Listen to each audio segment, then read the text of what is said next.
Vale, aquí. Ya está, ¿no? Perfecto, ¿no? Muy bien.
Bueno, pues gracias a todos por venir, bienvenidos a esta charla y sobre todo muchas gracias a nuestro invitado Javier Ventura por hacer el esfuerzo y dedicarnos su tiempo a contarnos esta cosa tan interesante.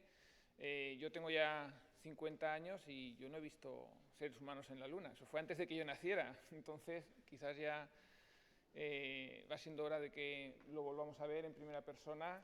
Y, en fin, como ingenieros de telecomunicación, muchos de nosotros, o futuros ingenieros de telecomunicación, yo creo que no puede haber una charla más interesante que esta. Y nada, para no alargarlo más, le doy paso al profesor Vicente Boria para que nos presente un poquito al conferenciante. Gracias.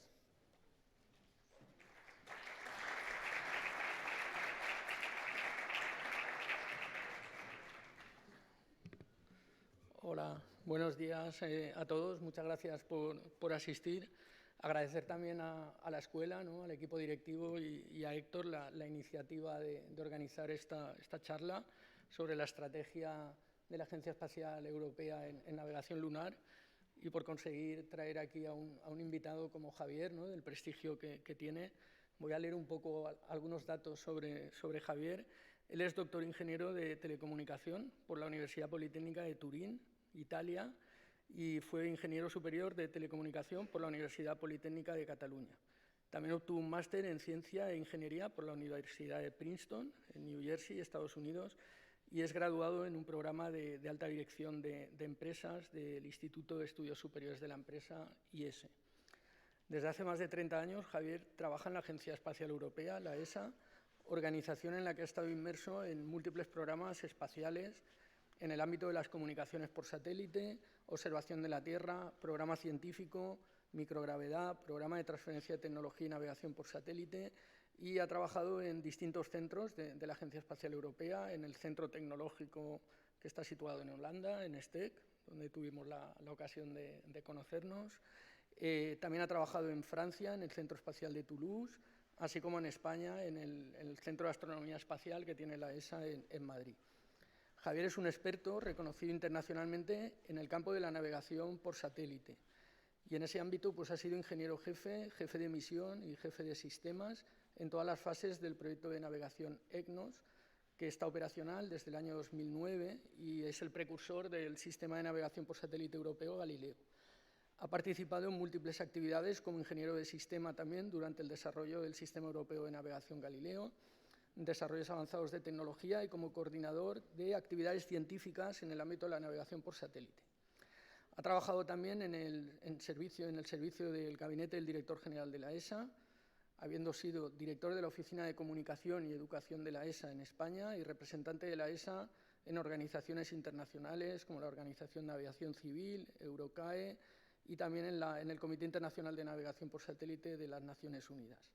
Actualmente es el secretario ejecutivo del Comité Científico Asesor del Programa Galileo y director de la Oficina Científica de Navegación por Satélite de la ESA. Javier ha sido autor de más de 200 artículos en conferencias, revistas internacionales y es además coeditor y coautor de un libro sobre el sistema EGNOS y también otro recientemente sobre tecnología de posicionamiento por Galileo. Ha realizado numerosas contribuciones científicas y técnicas en el ámbito de la codificación y modulación para sistemas de telecomunicación, técnicas de procesado de a bordo en satélites de telecomunicación, sistemas de integridad y seguridad en sistemas de navegación, etc. Además, gracias a toda esta actividad, pues a lo largo de su trayectoria ha recibido numerosos reconocimientos científicos y profesionales, como el premio a la mejor tesis doctoral del Colegio Oficial de Ingenieros de Teleco en el año 98, mejor expediente académico por sus estudios en la Universidad de Princeton en el año 92, fue becario de posgrado de la Fundación La Caixa en el curso 91-92 y ha recibido varios premios de la propia Agencia Espacial Europea en reconocimiento a sus contribuciones, así como el premio en el ámbito de las ingenierías de la telecomunicación Salva y Campillo en el año 2004. Recientemente, el 18 de junio del 2019, Javier ingresó formalmente como académico de número de la Real Academia de Ingeniería de España. La verdad es que es un lujo tener a Javier y además de todo su excelente currículum, pues lo consideramos un amigo, una persona muy vinculada a nuestra universidad, a la casa, y que siempre que le invitamos a venir aquí, pues acepta la primera y es un placer, un lujo tenerte aquí y bienvenido a tu casa, Javier, cuando quieras.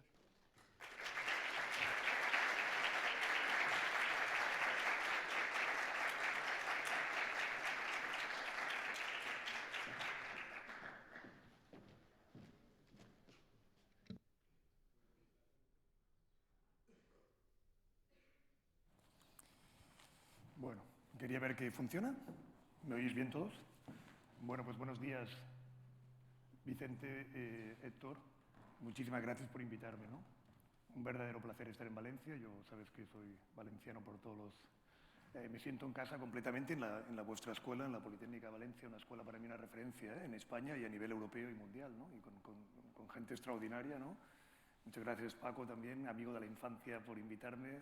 Uno de mis amigos también aquí de la escuela, que tanto tiempo que nos conocemos. En fin, me siento absolutamente en casa y con un placer de hablaros un poco de lo que está pasando en la exploración lunar. Un momento extraordinario, ¿no?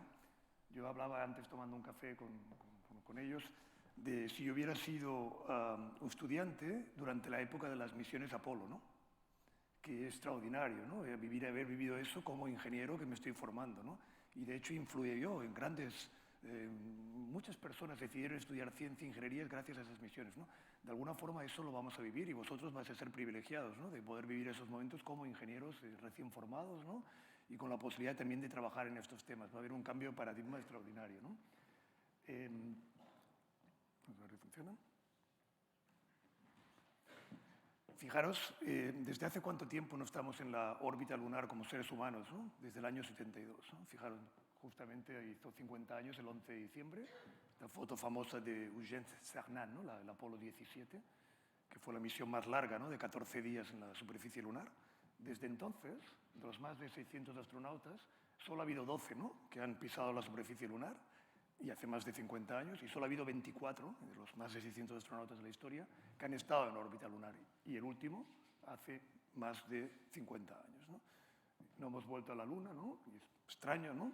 Y la pregunta que podríais hacer, ¿no? We are going back to the moon, ¿no? ¿Sí? Vamos a volver a la Luna y no vamos para estar y volver, sino vamos para quedarnos, ¿no? Hay un cambio completo. La idea es tener misiones sostenibles, ¿no? Es un cambio completo de paradigma y podríais preguntar, ¿no? ¿Por qué volvemos a la Luna, ¿no? La pregunta número 1, ¿no? Bueno, son muchas razones, ¿no? Así voy a intentar explicaros un poco cómo yo lo veo, ¿no? En primer lugar, desde el punto de vista de las agencias espaciales, se ha comprendido que la hoja de ruta, ¿no? Para ir a Marte, que es el objetivo, digamos, ambición humana, ¿no? De exploración, ¿no?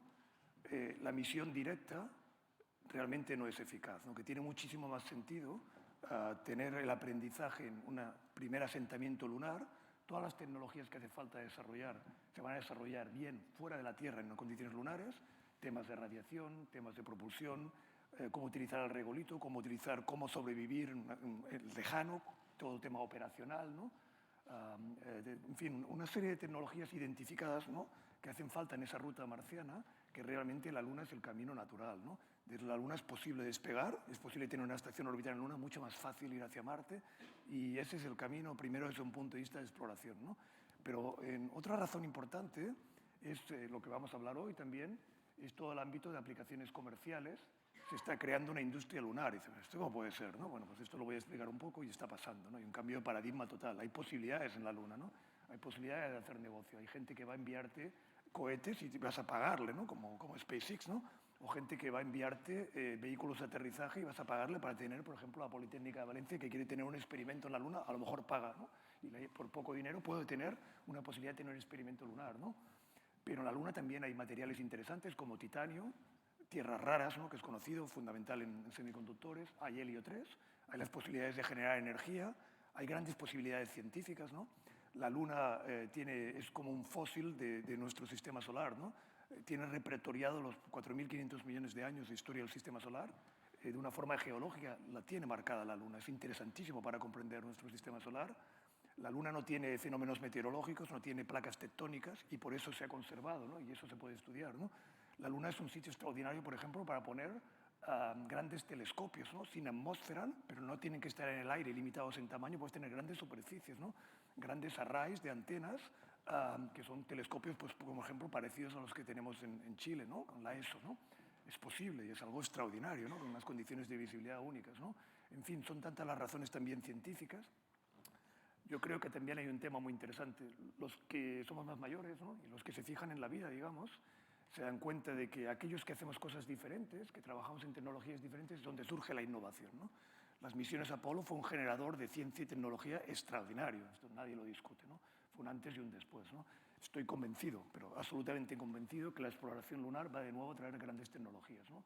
Cómo utilizar el regolito con impresoras 3D para no sé qué, nuevos sistemas de comunicación, cómo hacer una agricultura sostenible en un mundo donde no tienes tal, cómo generar el agua, cómo sacar el oxígeno en un regolito, tantas cosas que son tecnologías que inmediatamente, aquellas industrias que invierten aquí lo comprenden, van a tener ese beneficio. Y luego hay un tema inspiracional, ¿no? Evidentemente hay muchas más potencias espaciales, todos quieren estar ahí, todos saben el impacto que se puede tener en sus generaciones, en crear nuevos ingenieros, científicos, es un efecto inspiracional extraordinario que motiva, ¿no? Todo eso junto, ¿no? Es la razón por la que volvemos a la Luna, ¿no? Y vamos para quedarnos, ¿no? Es un cambio también de paradigma y fijaros, no hablamos de algo irreal. Los estudios que se hacen de consultoría, este es un estudio, por ejemplo, de una empresa que se llama Northern Sky Research, una empresa seria de consultoría, estima, ¿no? Este es un estudio de julio del año pasado, que en los próximos 10 años, o sea, entre 2022 y 2032, pero mañana, haya más de 250 misiones previstas a la Luna, ¿no? 150 misiones, hablo de todo, ¿no? Rovers, aterrizadores, satélites en órbita lunar, misiones tripuladas, más de 250 en 10 años, ¿no? Fijaros, ¿no? Seguramente se queda corto y seguramente serán diferentes algunas, pero yo estoy convencido que vamos a hablar de cientos de misiones, ¿no?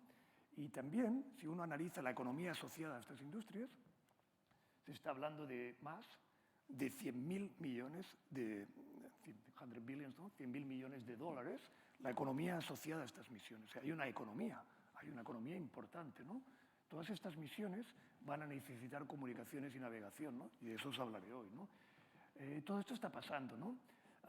No es algo de ciencia ficción, está pasando ya, ¿no? No es algo que vamos a ver, ¿no? Fijaros, aquí tenéis algunas fotos de cosas que han pasado en los últimos meses.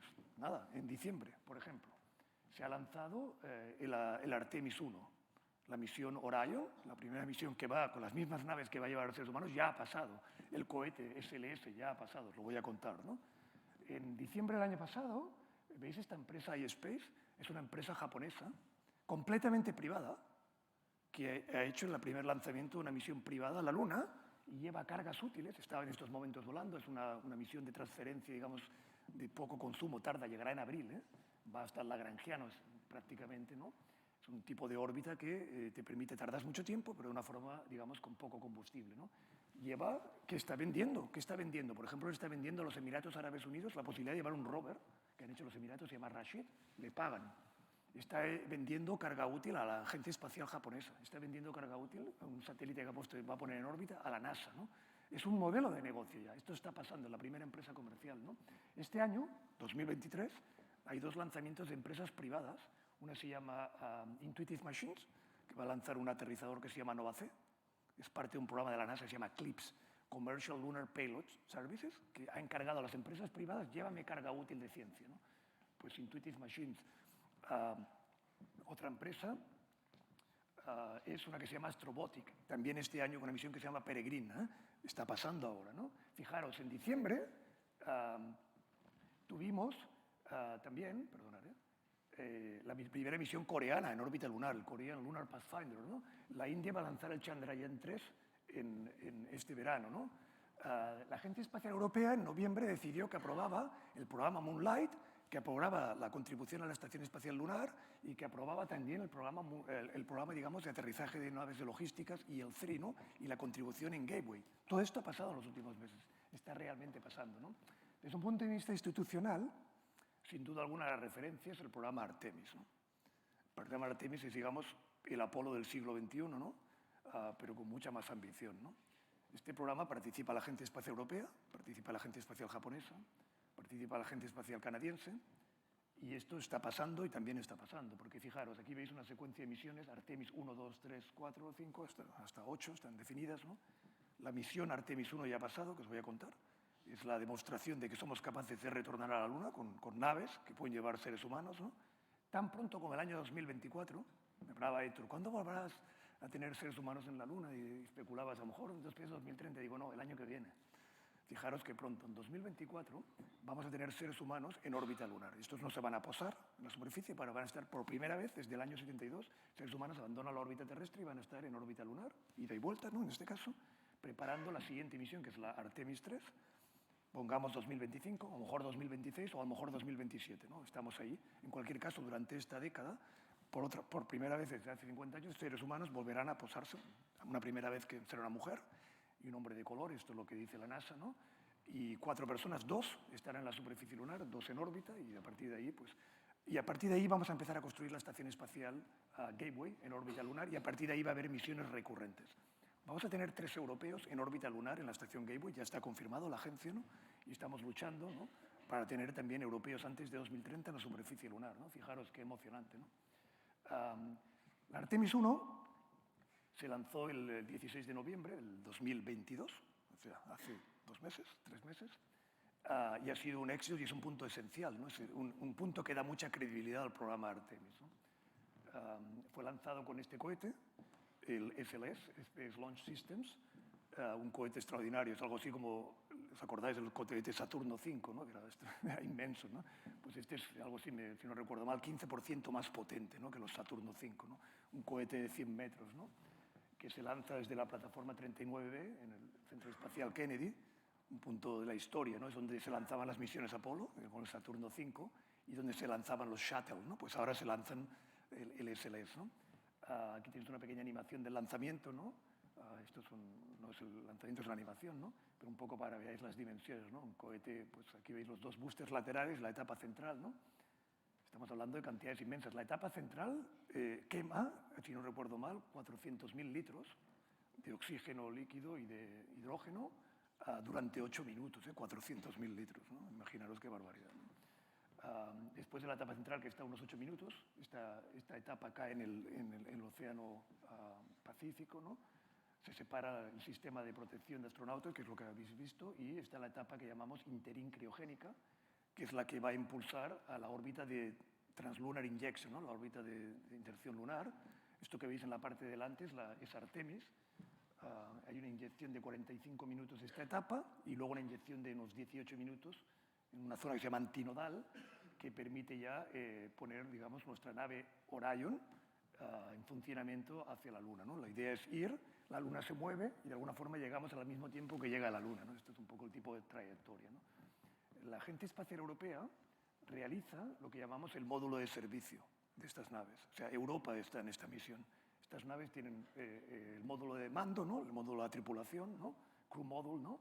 Y el módulo de servicio, que es la parte trasera, ¿no? Los paneles solares, que son de unos 7 metros cada uno, y todo el sistema de propulsión que veis aquí, si no recuerdo mal, algo así como 31 motores, 33 motores, distintos. Este motor principal, hay 8 motores de backup y luego 4 grupos aquí que veis, de 6 motores cada uno, o 6 grupos de 4 motores, mejor dicho, que permiten todo, pues, mover la nave en cualquier ángulo y también pues, la propulsión con el motor central y también el control de actitud durante toda la órbita lunar y las maniobras lunares, ¿no? Todo eso lo hace Europa. El soporte vital, el oxígeno para los astronautas, el agua, el control de la temperatura, ¿no? Fijaros qué importante. Estamos, que hablamos técnicamente, en el critical path de las misiones Artemis. Sin nosotros no se pueden hacer, ¿no? Y ya tenemos encargadas 6 service modules de las Artemis 1, 2, 3, 4, 5, 6. Para la Artemis 2, que se lanza el año que viene, ya está en Estados Unidos. Artemis 3 y 4, los service modules, están construyéndose ahora en Europa, en Bremen, por la empresa Airbus, ¿no? Aquí veis esta nave, ¿no? Cómo se separa, ¿no? Y esa, como os digo, ¿no? Esa aproximación a través de estos motores de propulsión en esa órbita eficaz, ¿no? Es muy importante la ventana de lanzamiento, pues, para que encaje todo, ¿no? Que encaje que aterrice cuando haya luz, que encaje que las asistencias gravitacionales se hagan en el momento adecuado y que encaje también, ¿no? Que haya pocos eclipses, ¿no? En la superficie lunar, ¿no? Esto que veis aquí es la órbita que ha hecho la Artemis 1, ¿no? Como veis aquí, una asistencia gravitacional, una órbita que se llama distante retrógrada, una órbita como equilibrada con el punto de Lagrange, y de nuevo una asistencia gravitacional, lo llamamos un flyby, ¿no? Y la vuelta, ¿no? Esto es la misión que ha durado unos 25 días, ¿no? Interesante, ¿no? Esta misión porque tenía cámaras por todo, por dentro y por fuera. Aquí veis unas cámaras en los paneles solares que ha permitido, pues os invito a ir a internet y disfrutar de imágenes tan extraordinarias como estas, ¿no? Este es el momento, por ejemplo, que está en el periseleno, ¿no? Digamos, se llama así periseleno, ¿no? De la Luna, que estaba, pues, a distancias tipo 150 kilómetros, ¿no? Este es el momento, fijaros, ¿no? El eclipse de la Tierra, el momento que entra en esa órbita flyby y pierde la comunicación con Tierra, un momento critiquísimo, ¿no? Y para el que vamos a luchar teniendo una infraestructura de comunicación propia, ¿no? Y un tema esencial también en estas misiones ha sido el tema del aprobar, ¿no? Todo el tema de los escudos térmicos y el aterrizaje, el amerizaje, ¿no? Digamos, esto es la parte más crítica, ¿no? Estamos hablando de una entrada en la atmósfera a 40.000 kilómetros por hora, ¿no? Y luego tenemos que tocar el mar, pues, a unos 30 kilómetros por hora. Y todo esto es un frenado térmico brutal. Y luego un sistema de 13 paracaídas en varias etapas secuenciales, hasta la última etapa que veis aquí. Los paracaídas son algo así como de 35 metros de diámetro, ¿no? ¿Os hacéis una idea? Y está previsto que si incluso falla uno, la seguridad va a permitir aterrizar, ¿no? Hasta el amerizaje final, ¿no? Fijaros, el escudo térmico alcanza temperaturas de 2.700 grados y tiene que frenar de 40.000 kilómetros por hora. Imaginaros lo importante que es verificar esto. Es un punto más crítico junto con el lanzamiento de la misión Artemis, ¿no? Después de Artemis 1 vendrá Artemis 2, como os decía, misión tripulada el año que viene. Hemos confirmado que funciona el lanzamiento del cohete. Lo que me informan los ingenieros amigos en la agencia es que se ha probado más de lo que esperábamos, ha funcionado mejor de lo que esperábamos, todo está listo para poner seres humanos dentro, ¿no? Había maniquíes con medidores de radiación, con el traje que van a llevar uno de ellos, ¿no? Con el traje que llevarán los astronautas, midiendo sensores, en fin, midiendo aceleraciones del asiento, midiendo vibraciones, todo eso está estudiado ahora, ¿no? Es extraordinariamente interesante, ¿no? La misión Artemis 3 será aquella que permita con Orion acoplarlo a una que se llama Starship, que va a lanzar SpaceX, acoplarlo, ¿no? Y a partir de ahí 2 astronautas se transfieren a Starship, aterrizan, ¿no? En la Luna y despegan de la Luna y se vuelven a acoplar con Orion y vuelven a la Tierra. Este es el concepto de la misión Artemis 3, que va a pasar, como os digo, según la NASA, not earlier than 2025. Hablando con mis amigos de la NASA, posiblemente pues, será un poco más tarde, pero sin duda, como os digo, durante esta década, ¿no? Si todo va bien, ¿no? Es extraordinariamente interesante. Europa tiene una contribución importante en este programa y lo digo con cierto orgullo, ¿no? Y os lo voy a contar así brevemente. En primer lugar, como os he dicho, el módulo de servicio de las naves Orion de Artemis. Esto es fundamental. Aprobada en la última ministerial, vamos a ser las 6 primeras de momento y seguramente más allá de esas naves y eso nos permite tiempo de astronauta también, ¿no? Pero también hay una estación espacial prevista que se llama Gateway, que veis aquí. Una estación en una órbita que se llama no rectilínea, una órbita que va junto a la Luna con visibilidad de la Tierra todo el tiempo, una órbita de equilibrio, y que permite, pues, a partir de ahí, desde esta órbita, hacer misiones a la Luna y de vuelta. Controlar también remotamente, ¿no? Hacer ciencia, ¿no? Eso es mucho más eficaz tener una estación ahí, una especie de campamento en la órbita lunar, ¿no? Que permite acceder a la Luna con mucha más sencillez, ¿no? Como veis aquí, la nave Artemis, Orion, se acopla a esta estación. Europa hace uno de los módulos que veis aquí, que se llama el Módulo Internacional de Habitabilidad, y hace también todo un sistema de comunicación que se llama SPRIT y todo un sistema de reabastecimiento, ¿no? También tener una pequeña ventana, como la que tenemos en la Estación Espacial Cúpula, para poder experimentar pues, desde el punto de vista científico y observar la Luna, ¿no? Todo esto va a pasar, ¿no? Europa también ha confirmado en esta última reunión el desarrollo de unos vehículos que se llaman Argonaut, que son unos vehículos de logística, European Large Logistic Lander, es el tema de las 3 Ls, que van a permitir, a partir de 2030 más o menos, cada 2 o 3 años tener una nave de carga de varias toneladas, ¿no? Que permita pues, llevar rovers, llevar módulos científicos, llevar víveres, ¿no? Alimentos a las tripulaciones permanentes, ¿no? Es una contribución esencial de Europa, confirmada también. Y aquí veis el aterrizaje de Argonaut y también el sistema de comunicación y navegación del que os voy a hablar, que es el que yo trabajo, ¿no?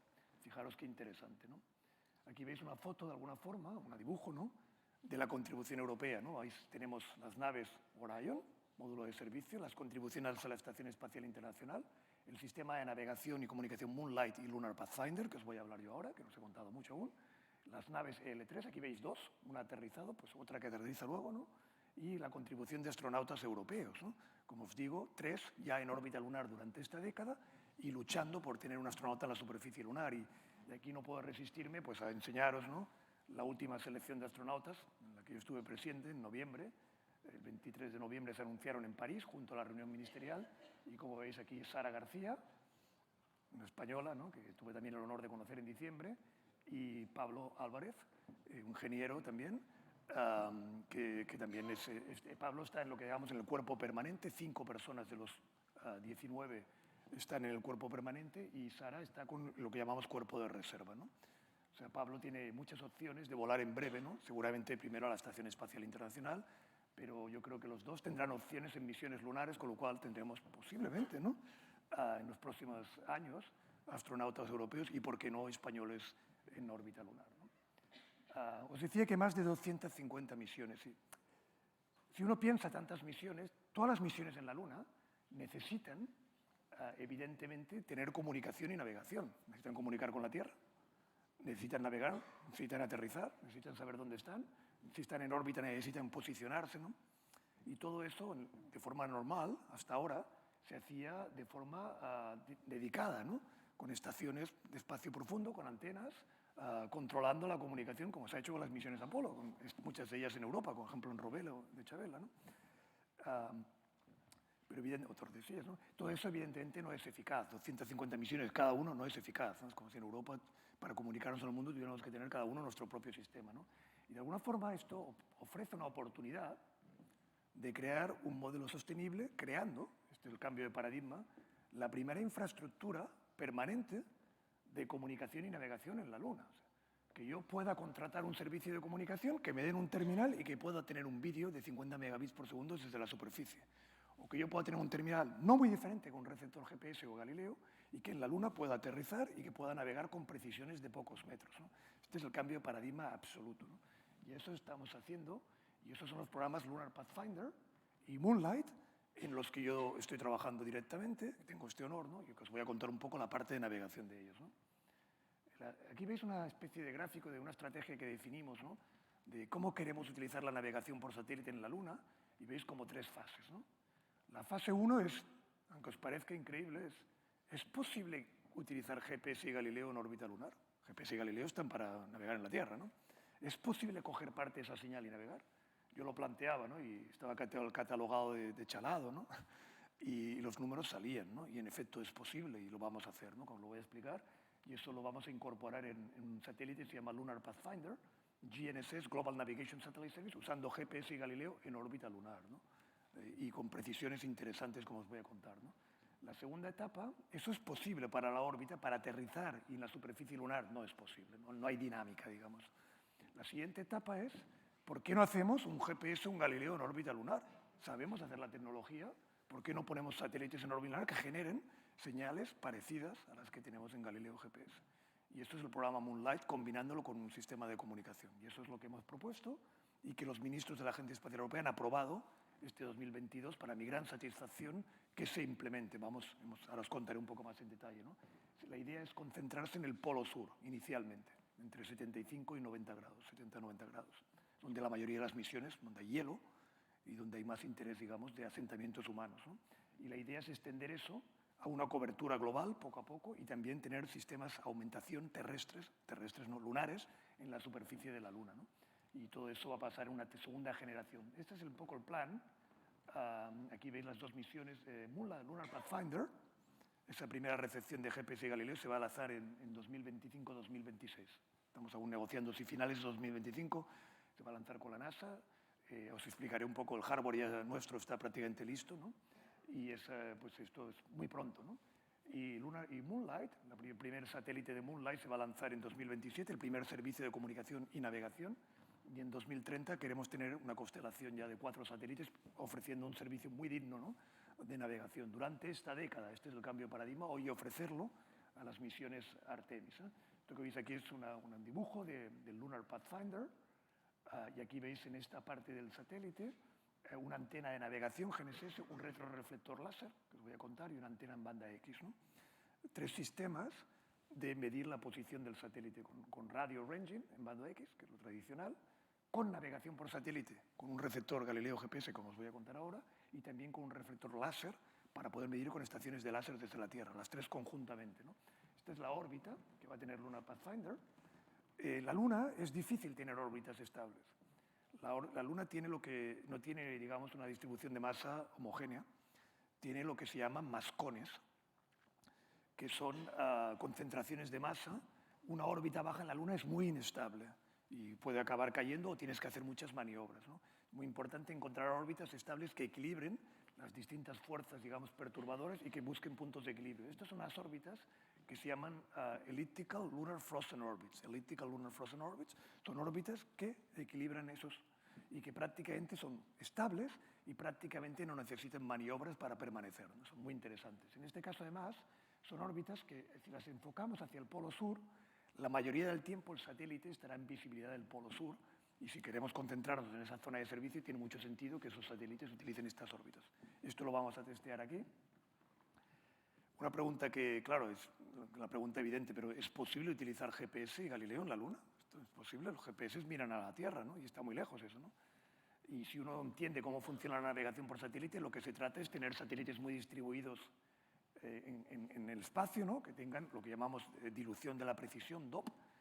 Claro, si estás en la Luna están todos al mismo sitio, no hay dispersión visual, ¿no?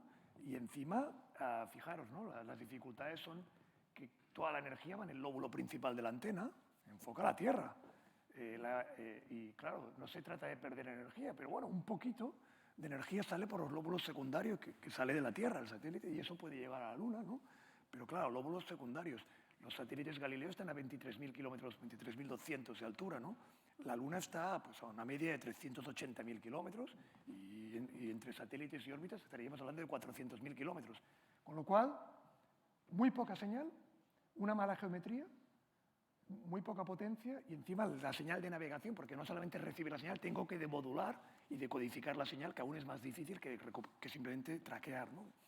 Bueno, pues eso es difícil y eso requiere una serie de soluciones, que es lo que hemos hecho, ¿no? En primer lugar, ¿cómo puedo maximizar la señal que me llega? Pues en primer lugar, teniendo antenas de alta ganancia, ¿no?, que lo sabemos diseñar y en esta escuela ya sabéis muchísimo, no tengo ninguna duda de ello, y antenas, pero que sean calificadas especialmente y que permitan alta ganancia y que miren hacia la Tierra, ¿no?, el máximo de señal, ¿no? segundo lugar, tener receptores que tengan, ¿no?, el umbral de detección lo más bajo posible. Un umbral de detección normal en navegación son 30 dBHz, ¿no? La idea es bajarlo a 15, ¿no? Y eso es lo que vamos a hacer con técnicas casi artesanales, ganar 15 dB ahí, ¿no? La otra idea es, y esta es la clave y un poco el truco, ¿no?, aquí es combinar la información que me llega de GPS y Galileo, que me da información radial de dónde estoy, simplemente radial, con la información que puedo tener sobre qué tipo de órbita estoy. Si tengo un buen conocimiento de la gravedad lunar, de la gravedad terrestre, de la gravedad solar, de las fuerzas que afectan al satélite de presión solar, por ejemplo, ¿no?, y todo eso lo puedo modelizar con un filtro de Kalman, donde integro esa información, sé que estoy aquí, me estoy moviendo en esta órbita, las señales GNSS me dicen que estoy aquí, y todo esto tiene una sinergia natural, si uno lo hace bien, ¿no?, que permiten posicionarse. Esa es la técnica para equilibrar, digamos, el efecto geométrico, ¿no? Y luego, pues, utilizar el máximo de señales. Multifrecuencia, GPS y Galileo emiten en varias frecuencias, utilizar L1 y L5, por ejemplo, en GPS, E1 y E5, y utilizar también las dos constelaciones, ¿no? Y no estamos hablando de ciencia ficción, porque fijaros, ya en el año 2019, la NASA tuvo una misión que se llama MMS, algo así como Multimagnetic Spectrometer, una misión de ciencia, donde incorporaban un receptor de este tipo, GPS, y a la distancia, mitad de la distancia, ¿veis?, 187.000 kilómetros entre la Tierra y la Luna, demostraron que captaban GPS y que tenían precisiones de pocas decenas de metros. Esto es así, ¿no? Pero lo que es más interesante, dice, bueno, aún falta que irse a la Luna, que son, pues, el doble de distancia, y el doble de distancia, pues, como bien sabéis, hay que ganar como mínimo esos 3 decibelios, ¿no? Pues bueno, vamos a ganar muchos más decibelios, porque fijaros, el umbral de detección de este receptor, digamos, no del estado del arte, 23 decibelios, podemos hacerlo 15 dBHz, ¿no? 15 dBHz y hemos ganado ya 8 decibelios aquí, con un receptor mucho más sensible, ¿no? La antena era una antena unidireccional, no estaba enfocada a la Tierra, una antena porque esto rotaba, ¿no?, y tenía una antena de una ganancia de 6,5 dBi, ¿no?, de esto sabéis aquí, ¿no? Pues bien, podemos tener una antena directiva de 14-15, ¿no?, con lo cual ganamos estos 8 o 9 decibelios más. Utilizamos GPS y Galileo, doble constelación, y utilizamos la frecuencia, doble frecuencia, ¿no? Todo eso conjunto nos va a permitir navegar en la Luna, ¿no? Esto que veis aquí es el receptor que hemos fabricado, en lo que yo estoy con mi equipo, ¿no? Este receptor, como veis, con una sensibilidad de 15 dBHz, 1,3 kilos. ¿Qué quiere decir esto en el fondo, no? Yo me voy a la Luna, me pones 1,3 kilos y una antena que pesa 2 kilos y soy capaz de posicionarme sin antenas de tierra, sin sistemas súper complicados, completamente autónomo. Fijaros qué cambio de paradigma tremendo, ¿no? Puedo hacer un satélite pequeño, minisat, utilizar esto y saber dónde está y informarme continuamente sin tener que pagar un agente espacial, ¿no? Este es el gran cambio, ¿no? El equipo lo ha hecho una empresa suiza que se llama Space PNT, y la antena una empresa canadiense. Canadá tiene un acuerdo con la Agencia Espacial Europea que se llama NDA, una empresa importante en espacio, ¿no? Aquí lo veis, el receptor ya hardware. Este es el modelo de ingeniería que entregamos en marzo del año pasado, y ya tenemos el modelo de vuelo, que estamos ahora haciendo los últimos tests, y lo vamos a entregar ya al constructor del satélite, que se llama SSTL.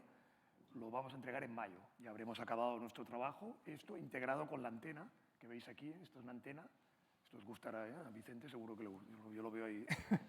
Una antena de 4 hélices con un beamforming network, ¿no?, como veis, que ha sido la antena, digamos, la solución más eficaz para este tipo de satélite, la superficie que había mirando hacia la Tierra, ¿no?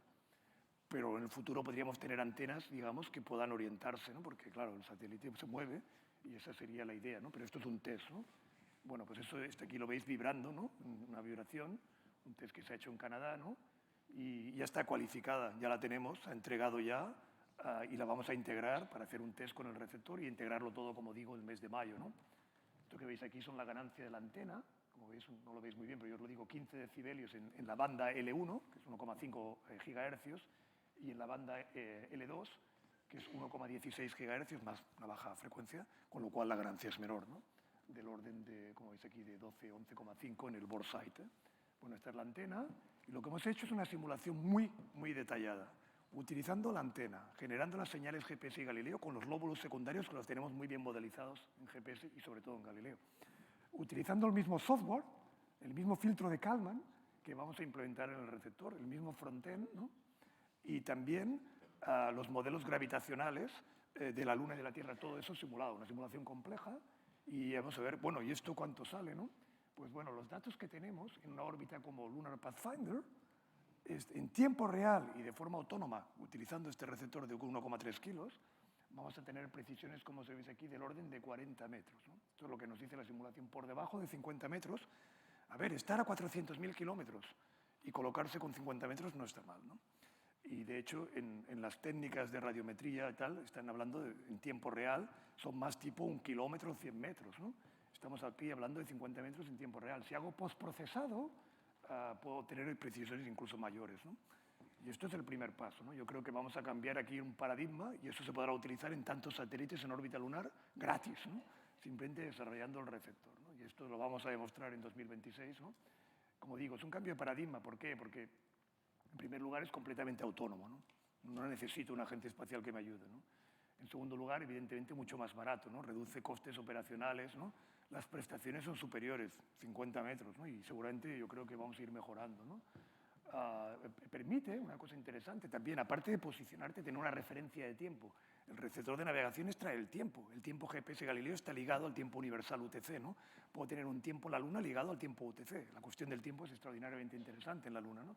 Puedo hacer ciencia extraordinaria y, bueno, puedo utilizarlo en tantas misiones y también puedo utilizarlo como tecnología para posicionar mis satélites GPS Galileo parecidos en la Luna para saber dónde están, para que ellos emitan su posición. Es una de las tecnologías posibles también, ¿no? Todo eso va a pasar. Aquí veis también, en esta misión, yo hice un acuerdo con la NASA para que nos colocaran un retroreflector láser. Un acuerdo que nos arriesgamos, además una cosa bonita, ¿no? Y lo hemos conseguido. No es un retroreflector, es una tecnología que utilizaban en una misión lunar que se llama Lunar Reconnaissance Orbiter, pero bastante más grande, ¿no? El RO tenía 12, se llama Corner Cubes, aquí tiene, si no recuerdo, 48, sí. Es como un pequeño portátil, ¿no? De tamaño. Aquí lo veis físicamente, ¿no? Ya está entregado el modelo de ingeniería de Harvard, una empresa absolutamente artesana que se llama KBR, y esto nos va a permitir desde tierra, con estaciones que veis aquí, calcular la posición del satélite con precisiones de centímetros, ¿no? Con el retroreflector. Es interesante saber que las estaciones láser del mundo que permiten llegar a la Luna, no hay tantas, pero aquí veis 5 y 4 de ellas en Europa, ¿no? En Graz, en Francia, en Matera, en Italia, Betzel, en Alemania, y también una estación de la agencia en Tenerife, ¿no? En Canarias, ¿no? Interesante, ¿no? Y luego una estación de la NASA en una estación que se llama Apache, que veis aquí, Apache Point, que es una estación que se llama Estación Apolo, que son las estaciones que permiten hacer este cálculo, ¿no? Es muy interesante porque vamos a ser capaces, además es muy sinérgico, porque una de las dificultades que tienen estas estaciones de láser es dónde está el satélite para que enfoque, ¿no? Pero el receptor GNSS te va a decir, estoy en 50 metros y ya está, le hace falta una precisión como de 1 kilómetro para encajarse, ¿no? Y a la vez, combinando todas las recepciones, puedo a posteriori tener precisiones, yo creo que por debajo de los 10 metros. El siguiente paso, que es más ambicioso, es realizar nuestro propio sistema de navegación Moonlight. Ya no quiero utilizar GPS Galileo, quiero aterrizar y quiero navegar, ¿no? Si no tengo esa dinámica, ese modelo de dinámica orbital y el filtro de Kalman, no lo puedo utilizar, porque si estoy parado no tengo ninguna información más que simplemente no hay ninguna geometría y yo no me muevo. No tengo esa dinámica, ¿no? Tendría que integrar muchísimo tiempo y no podría hacerlo en tiempo real, ¿no? Entonces, la solución es generar satélites en torno a la Luna, como hacemos en la Tierra, con la misma tecnología que en Europa la sabemos hacer. Tenemos el mejor sistema de navegación del mundo, ¿no? Que es Galileo, ¿no? Con precisiones actualmente del orden de 20 centímetros, ¿no? Fijaros, ¿no? He estrenado un servicio de alta precisión este mes de enero, ¿no? Es un cambio de paradigma, una oportunidad para Europa. La idea es hacerlo con la industria privada, un partenariado público-privado, nuevo cambio de paradigma. La agencia ayuda, la agencia se convierte en cliente, paga una parte y luego el operador privado se encarga de comercializarlo y como si fuera un operador. Entre ellos está Hispasat, también integrado en los posibles equipos que lo van a hacer, ¿no? Con lo cual es extraordinariamente interesante lo que va a pasar, ¿no? La idea es combinarlo con un servicio de comunicación, ¿no? Qué interesante, ¿no? Dando transporte de datos, teleoperaciones, ¿no? Poder manejar rovers, por ejemplo, a distancia, ¿no? Y sobre todo audio y video streaming de banda ancha, ¿no? Estamos hablando que desde la Luna yo puedo emitir 50 megabits por segundo y puedo recibir hasta 200 megabits por segundo, ¿no? Con toda la gama desde 1 a 50, ¿no? Puedo tener vídeos de alta calidad en tiempo real, hacer una entrevista, ¿no? 380.000 kilómetros de distancia, pues permite un retraso de pocos segundos, lo que pasa en los partidos de fútbol cuando vemos nosotros, ¿eh? No lo vemos en tiempo real, ¿no? Con lo cual es extraordinariamente interesante, abre unas posibilidades industriales, bien lo sabemos aquí, ¿no? Tener comunicación y tener navegación es multiplicar el número de aplicaciones. En la Tierra se calcula que hay más de 40.000 aplicaciones que utilizan la navegación por satélite. Hay más de 8.000 millones de usuarios. ¿Cuántos tenemos móvil? ¿No? Todos, ¿no? O sea, es un cambio total. Tener una infraestructura que me permita eso en la Luna, ¿qué va a provocar? No sé exactamente lo que va a provocar, pero desde luego va a provocar grandes cosas, ¿no? Cuento como anécdota, ¿no? Hicimos una llamada de ideas, ¿no? Te damos este servicio, ¿para qué lo quieres usar? Muchas aplicaciones, rovers, científicas, pero había ideas que nunca hubiéramos pensado.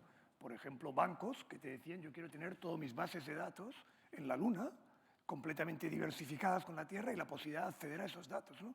Si pasa cualquier cosa, tengo un acceso independiente en la Luna, fijaros. Hasta millonarios que decían que querían tener pues, todo su repertorio familiar en la Luna, bien protegido, y con este sistema de comunicación que pueda acceder a las fotos o los vídeos de su familia y porque lo quiere pagar.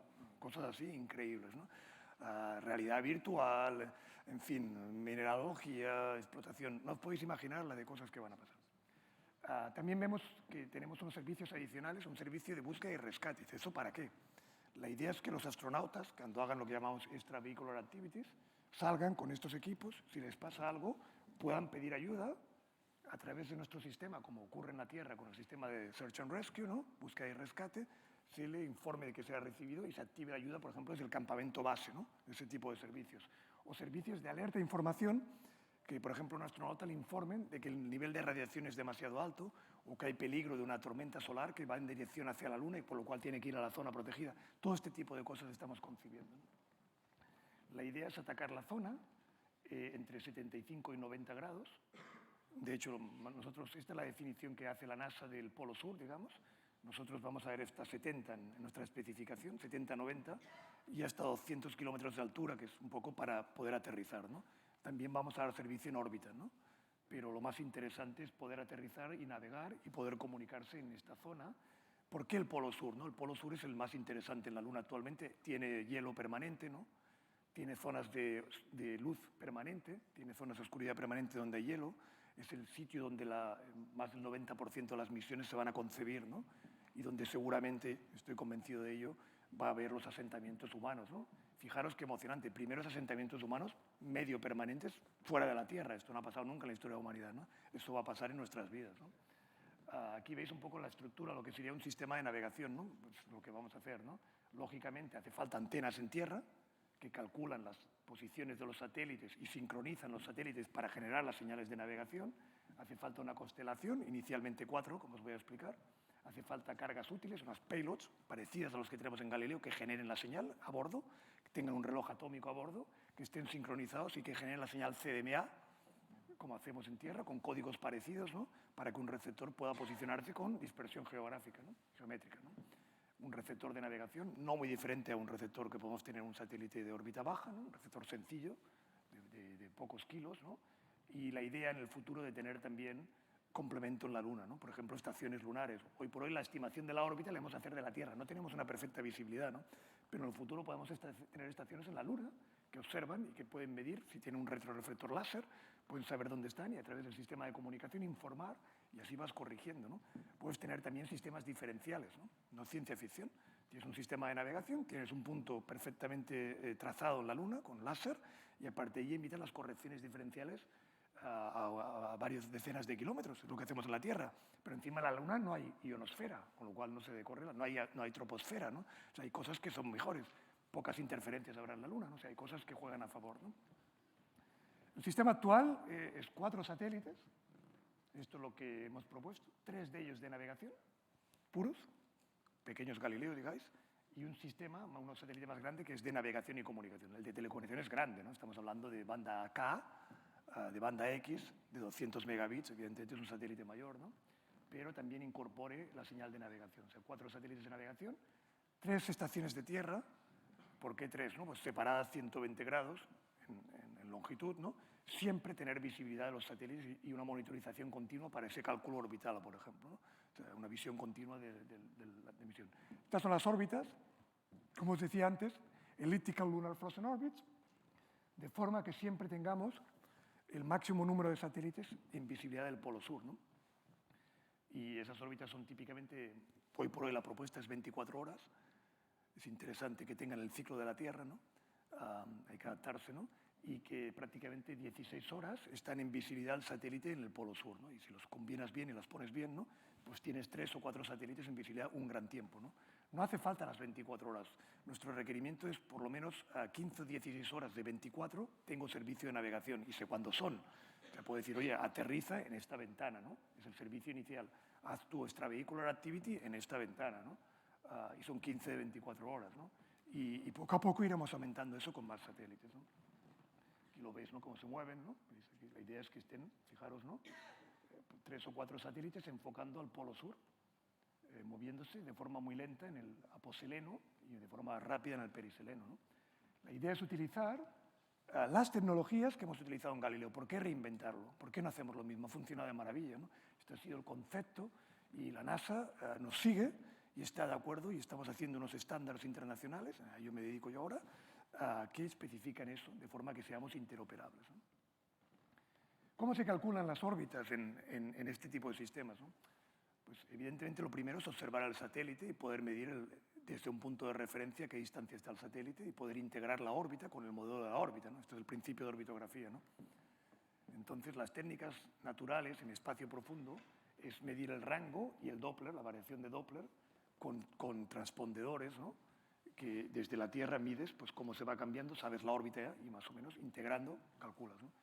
Los cálculos que hemos hecho es con este tipo de tecnología que está muy avanzada, ya es lo que llamamos TRL, ¿no? Nivel de TRL, TRL 8-9, ¿no?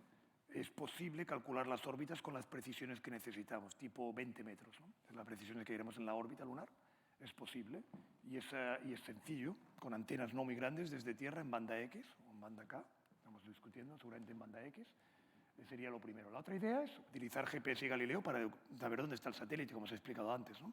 Los japoneses quieren utilizar este tipo de tecnología y continuamente nos llaman para que se lo expliquemos cómo funciona.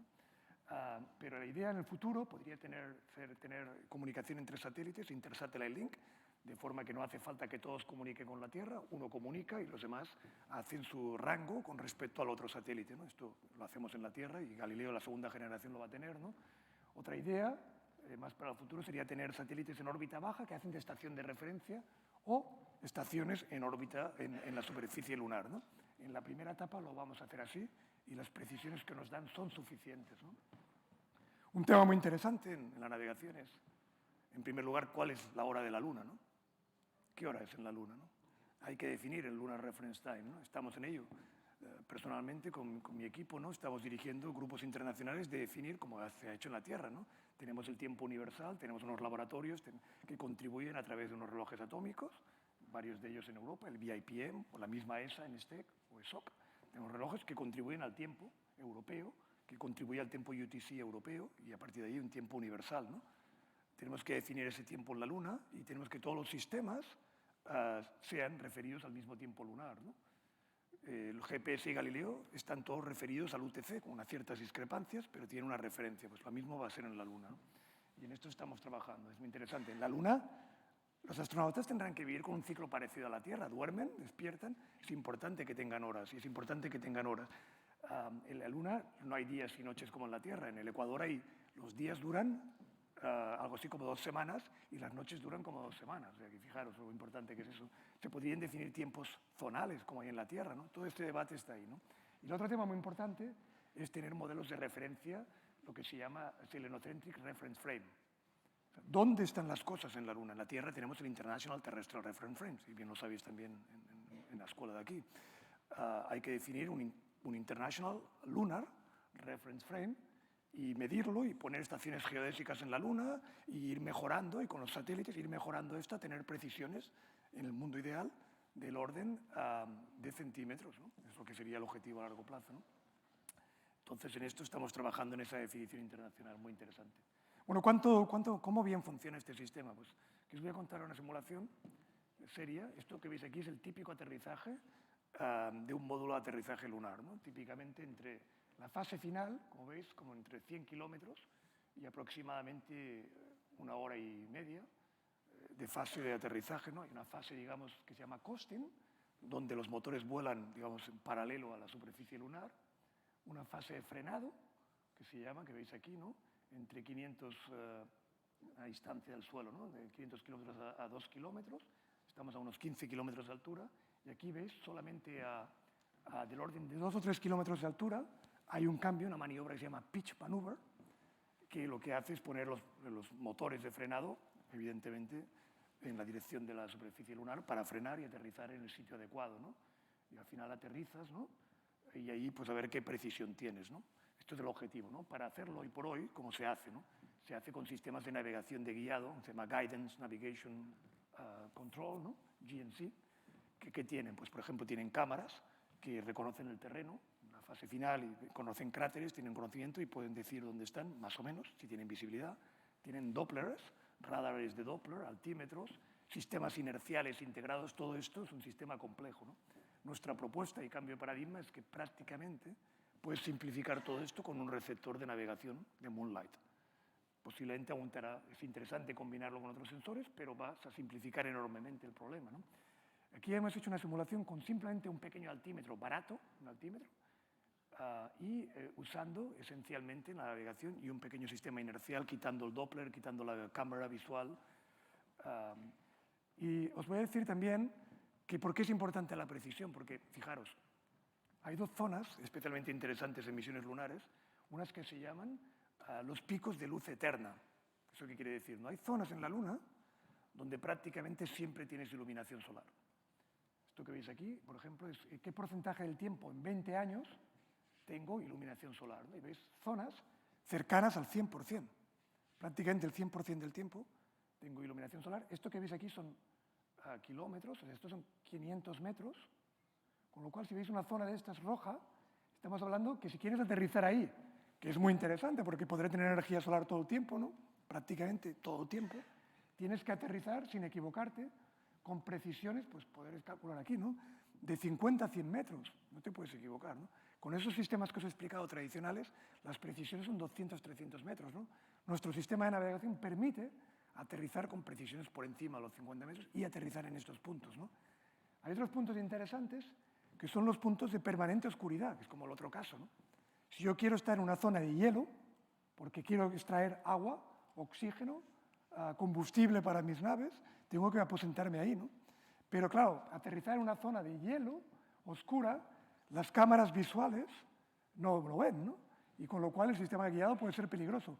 El sistema de navegación por satélite es insensible a este problema, ¿no? Y por eso es tan interesante también.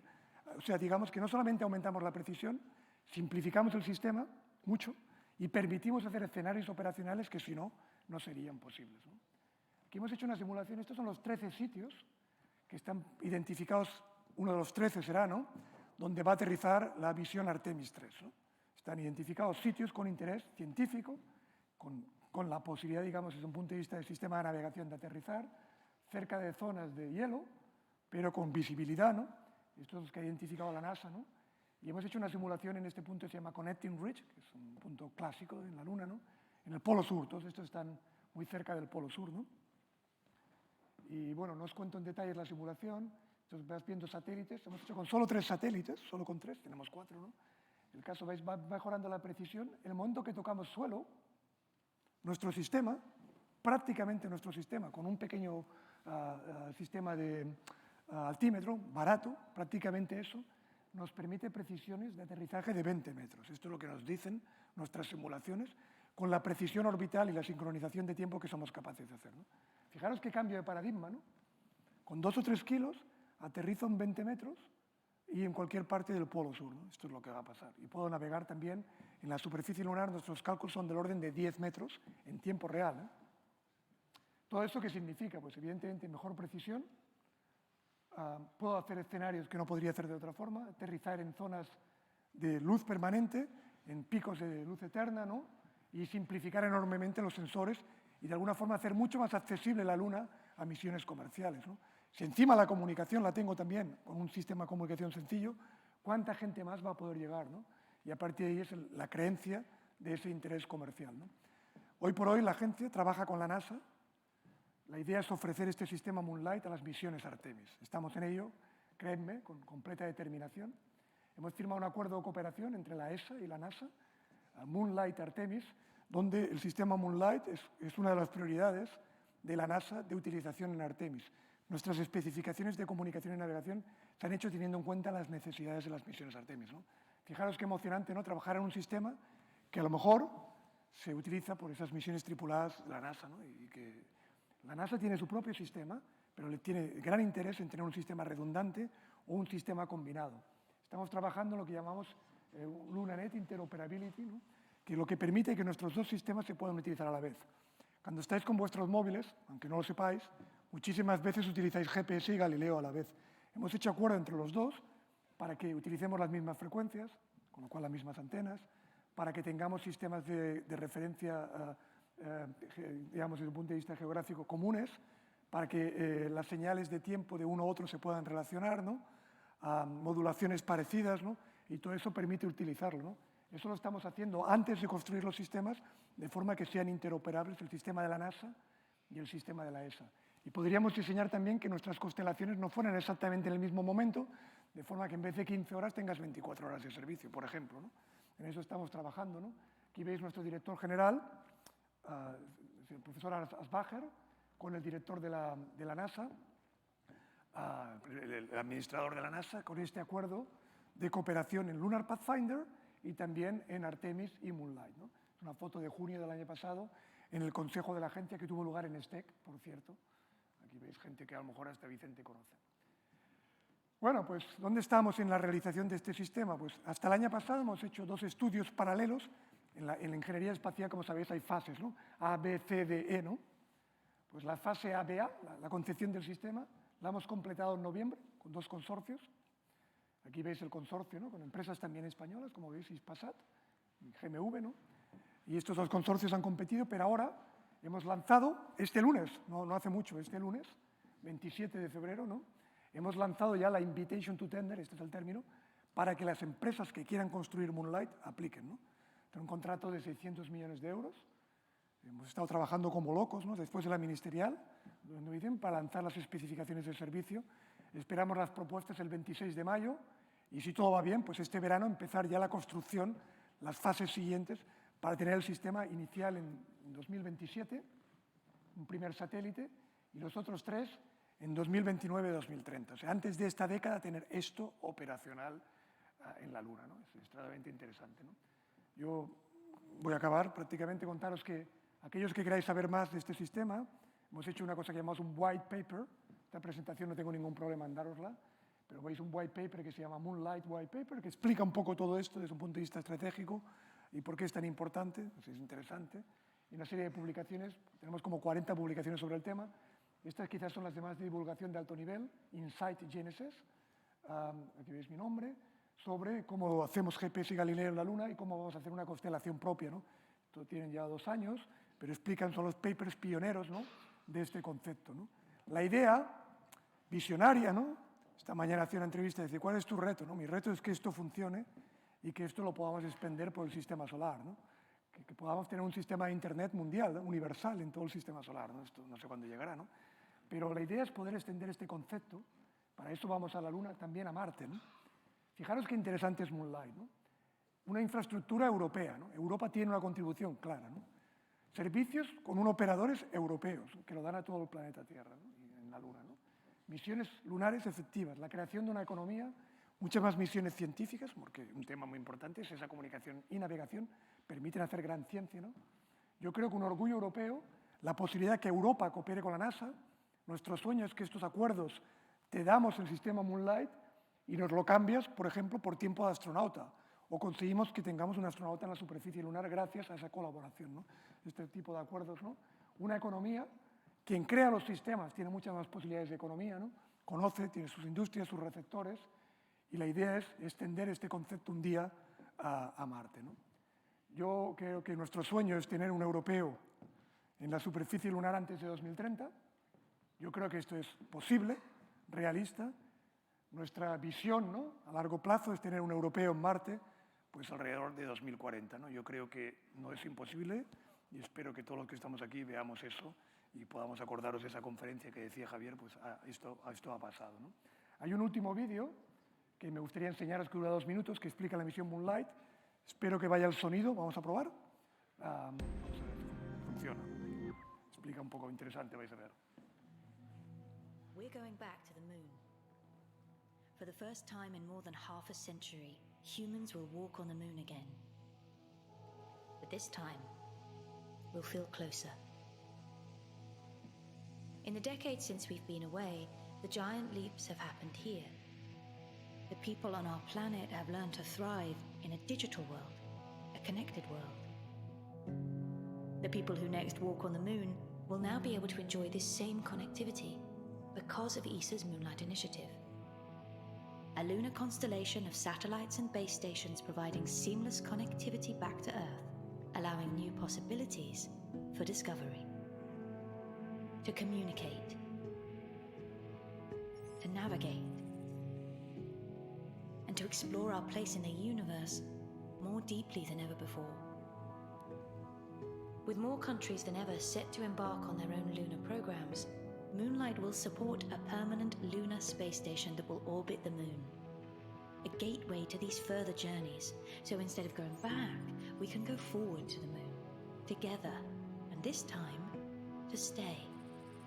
Moonlight will help us safely touch down on the surface and touch base with our colleagues and loved ones once we're there, keeping us constantly connected with home as we venture further and further away from it, pushing the boundaries of science and exploration beyond our planet, beyond the moon and Mars, and beyond our imaginations.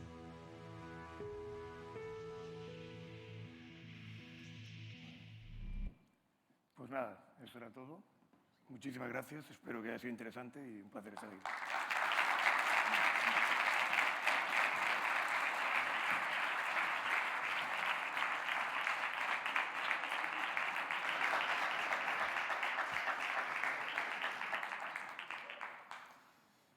Muchas gracias, Javier. Nada, pues abrimos un turno de preguntas. Venga, animaos a aprovechar la ocasión, preguntad, aunque sea algo que os parezca una pregunta un poco tonta, no tengáis miedo, animaos y preguntad. Venga, preguntar. Quería preguntar, en Artemis 1 tengo entendido que iban a lanzar una serie de CubeSats. Sí. Y quería preguntarte si podrías explicar un poco qué es lo que hacían en esa misión. O sea, tengo entendido que algo falló. En alguno de los CubeSats no se desplegaron correctamente, pero ¿esos satélites van a hacer una función similar a la que estás intentando hacer tú y tu equipo con Moonlight? Vale, muy interesante. Sí, junto a la misión Artemis 1, de hecho con el propulsor final, ¿no?, que se llama ICTP, ¿no?, el que hace la Orbit Translunar Injection, tiene acoplado ahí la posibilidad de lanzar CubeSats. Ha habido 10 de ellos, que una vez se ha separado Orion, esa nave, ese propulsor de última etapa sigue y los pone en órbita, ¿no? Ha habido 10 de todo tipo, ¿no?, desde universidades, ¿no?, de la NASA, creo que hay alguno, ¿no? Y no he seguido en detalle el estado de ellos. Sé que ha habido algunos problemas en algunos de ellos, he leído. No sé los detalles. No, ninguno de ellos incorpora nuestro GPS Galileo ni Moonlight, pero la idea, en efecto, y muy interesante tu pregunta, es que CubeSats no muy grandes puedan beneficiarse de Moonlight y poder navegar con un receptor sencillo, ¿no? Hoy tenemos receptores de navegación, como sabéis, en CubeSats sencillos, ¿no? No es inconcebible que podamos tener eso también, receptores utilizando Moonlight, lo cual será un gran beneficio. Cada misión Artemis va a lanzar satélites CubeSats a la vez. Desde la Estación Espacial Gateway también se lanzarán CubeSats. Va a haber una gran oportunidad también para este tipo de misiones. Interesante.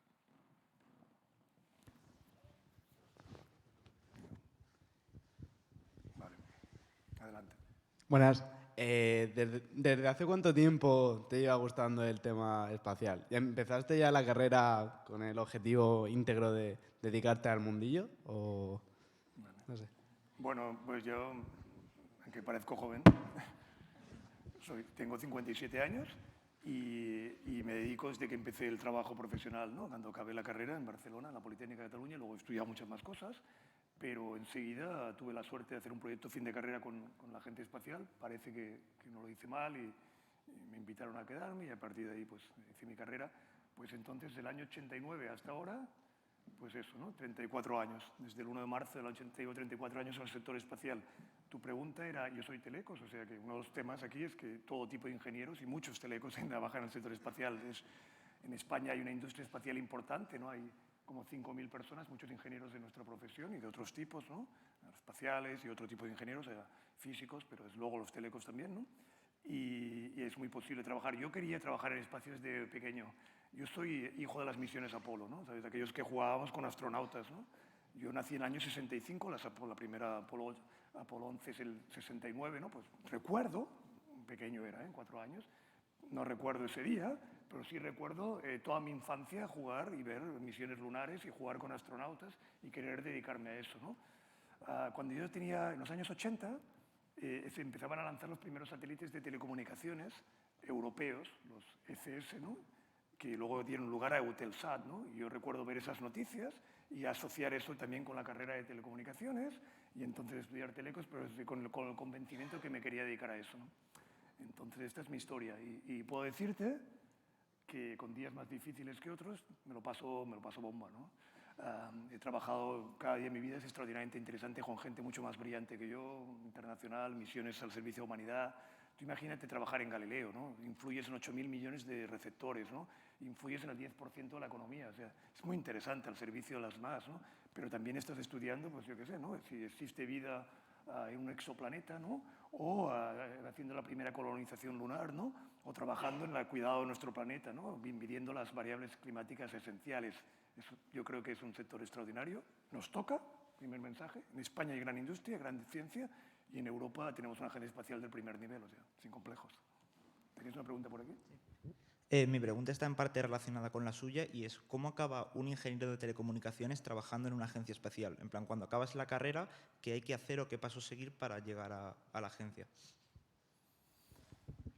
Bueno, a ver, hay bastantes diferentes posibilidades, ¿no? En primer lugar, yo creo que mi primera reflexión que os haría es realmente analizarse uno mismo, ¿no? En qué cosas tiene uno fortalezas, ¿no? Cada uno es diferente, ¿no? Hay gente que es perfecta en laboratorios, gente que es un ingeniero de sistema, hay gente que es más marketing, hay gente que es investigador teórico, ¿no? Cada uno tiene su perfil, ¿no? Es interesante intentar dedicarse a eso, donde tiene un talento más natural, ¿no? Y luego encontrar ese sector en que uno se encuentra que realmente hace lo que le gusta, ¿no? Entonces, si esas dos cosas, digamos, te llevan al sector espacial, pues hay que ir a por todas, ¿no? En ese sentido, yo creo que hay varias opciones, ¿no? En primer lugar, yo diría, lo primero, en la agencia tenemos lo que llamamos el programa de Young Graduates, de recién graduados, ¿no? Que no sé si son 80 o 90 plazas al año, pues hay 2 o 3 para españoles. Esta es la primera opción de llegar a través de... Se pide gente recién graduada, ¿no? Hay programas de tesis doctorales también, de Research Fellows, para gente que quiere investigar y a través de universidades, ¿no? Como viniste tú, Vicente, ¿no? Con becas, ¿no?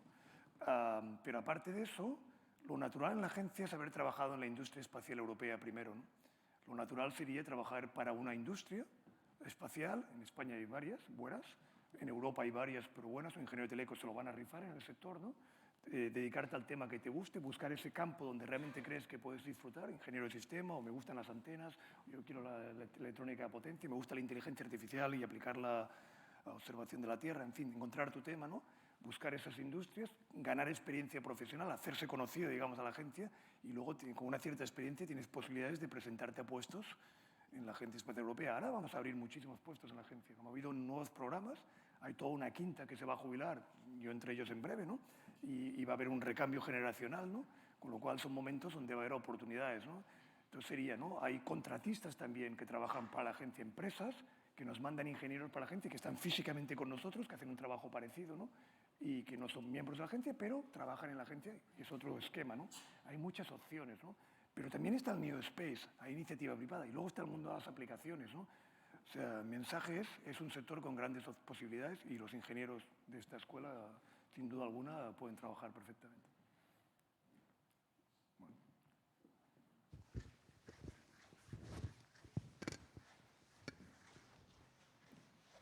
Gracias. Mi pregunta es técnica. Me ha parecido oír que hay un reflector láser que va a estar en el satélite. Sí. ¿Y de dónde se va a apuntar? ¿Desde la Luna o desde la Tierra? Sí, ese retroreflector láser, la idea es apuntar desde Tierra, ¿no? He mencionado antes que había algunas estaciones, lo he hecho demasiado rápido quizás. Sí, aquí lo ves. Este es el retroreflector láser que está aquí. 48 corner cubes, de un material especial, ¿no? Que se ha probado ya en la Luna. Y la idea es enfocarlo desde estas estaciones de la Tierra, 4 europeas y una americana. Y esto, bueno, hay que hacer las ventanas en que está disponible, ¿no? No solamente de visibilidad, sino que el clima, que no haya nubes, y todo eso se va a hacer vamos a hacerlo en periodos de 6 días consecutivos, 3 veces al año vamos a hacer campañas de laser ranging desde la Tierra, ¿no? Y es interesante porque hoy por hoy hay retroreflectores en la superficie lunar de las misiones Apolo y estas estaciones se usan para eso, por ejemplo, para saber que la Luna se está separando o para el modelo de referencia selenocéntrico geodético, ¿no? De la Luna se utilizan estos sensores, ¿no? Estos receptores en la órbita pueden ayudar a ir mejorando ese conocimiento. ¿Qué dimensión tiene el receptor? Sí. Esto, pues mira, yo digo que lo más parecido pues sería como este portátil. Este es el tamaño, más o menos exactamente esto, para que te das una idea. Pues entonces ahí viene la pregunta. Estamos a medio millón de kilómetros y eso mide menos de 1 metro. Exactitud 10 elevado a menos 9. Tenemos hoy Esa posibilidad capacidad de apuntar a un satélite sí. que se mueva a esa velocidad sí. y apuntar ahí. Tenemos esa capacidad y lo que se llama el número de fotones que vuelven, ¿no? Hay un espacio equivalente que se llama. Sí, es posible con estas dimensiones en las frecuencias de óptica, ¿no? Enfocar y tener precisiones de centímetros. La estación lo encuentra, ¿no? Y lo que nos dicen las estaciones es que necesitan una incertidumbre inicial de alrededor de dónde está el satélite con 1 kilómetro, ¿no? Y a partir de ahí lo encuentran, ¿no? Y nosotros vamos a ser capaces de darle la precisión con 50 metros, con lo cual sueñan, ¿no? Tiene 6 veces más de reflectividad que el que se utilizó en las misiones Lunar Reconnaissance Orbiter, que ya se consiguió, ¿no?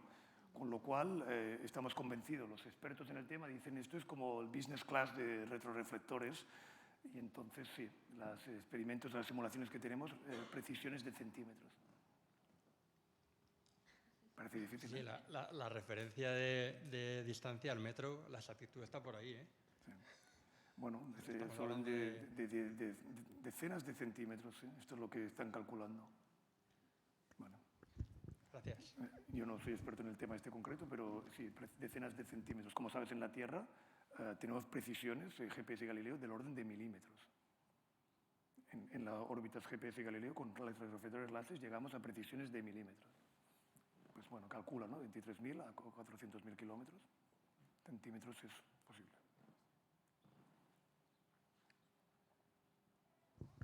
Sí, pero es algo más estacionario. Yo que se está moviendo y a esta distancia bueno, aquí, se me antoja dificilísimo. Va a estar en visibilidad permanente de la Tierra, ¿sabes? O sea, el satélite se mueve de forma que lo enfocamos. ¿Esto que ves aquí? A ver si lo vemos. Esta cara se va a mover y va a enfocar hacia la Tierra y en un momento en que la órbita es bastante estable y con una órbita conocida y no se mueve tan rápido, ¿no? Sí, no es súper fácil, pero se sabe hacer. Se mueve relativamente a velocidades no muy diferentes a las que se mueve un Galileo, ¿no creas? Pero bueno, estas son las precisiones y las simulaciones que tenemos de orden de centímetros.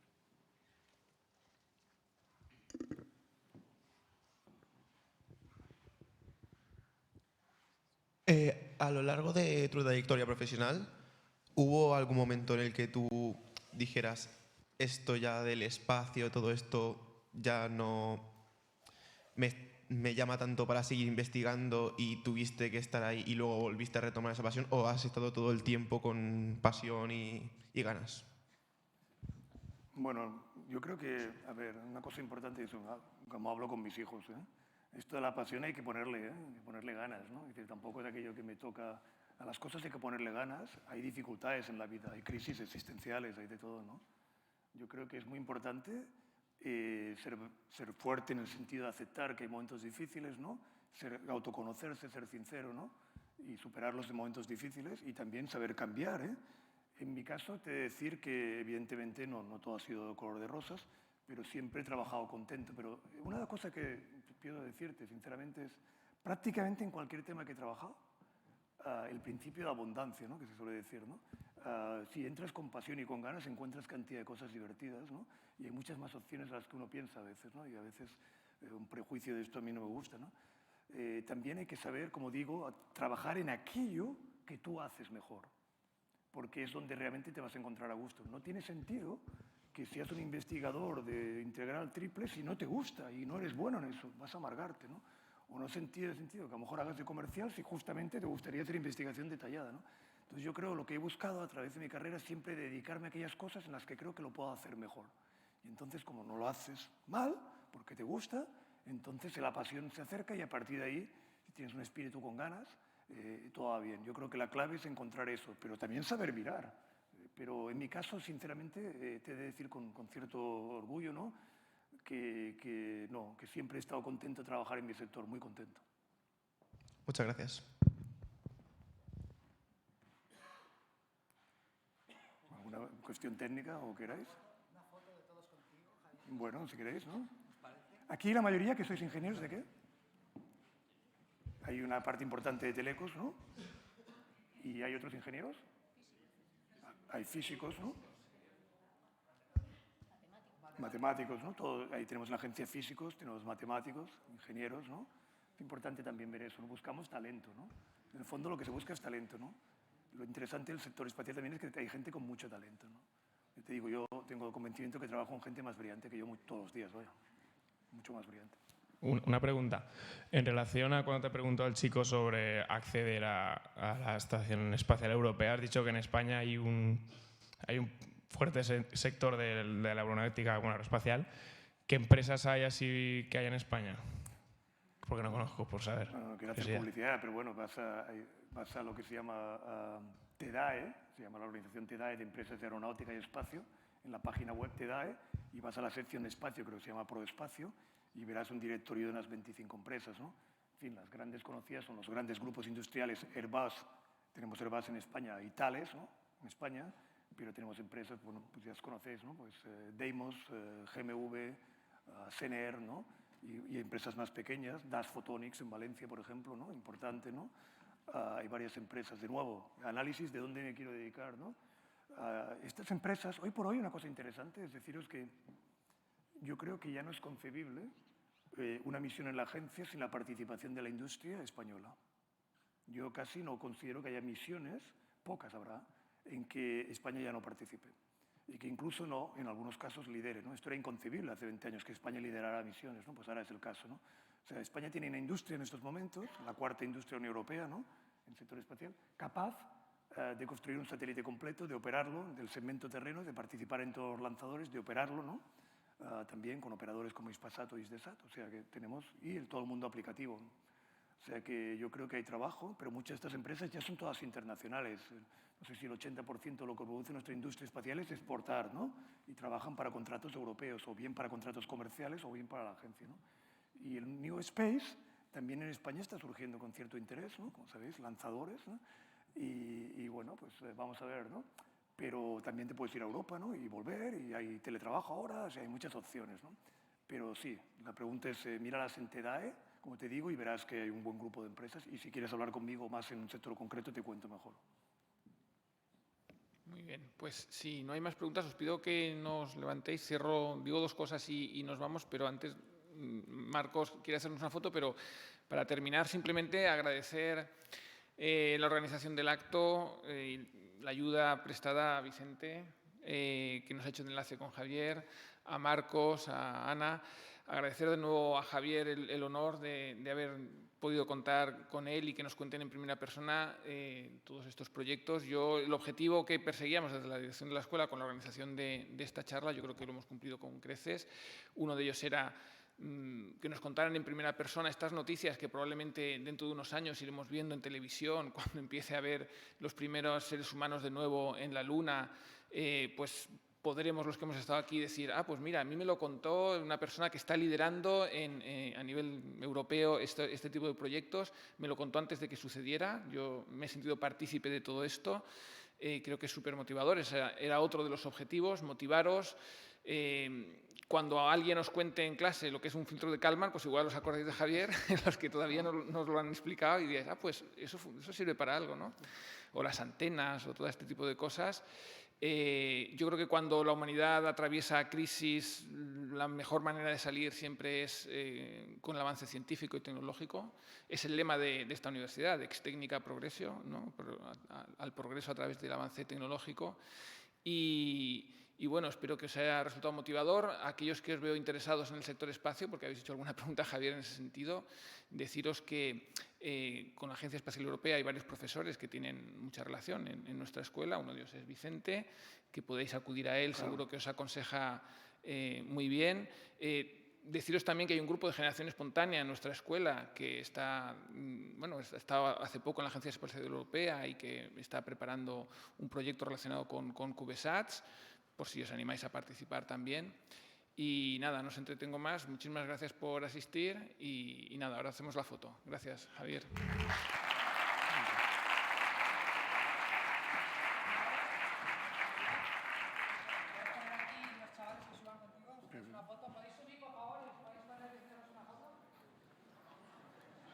Equipo de fútbol.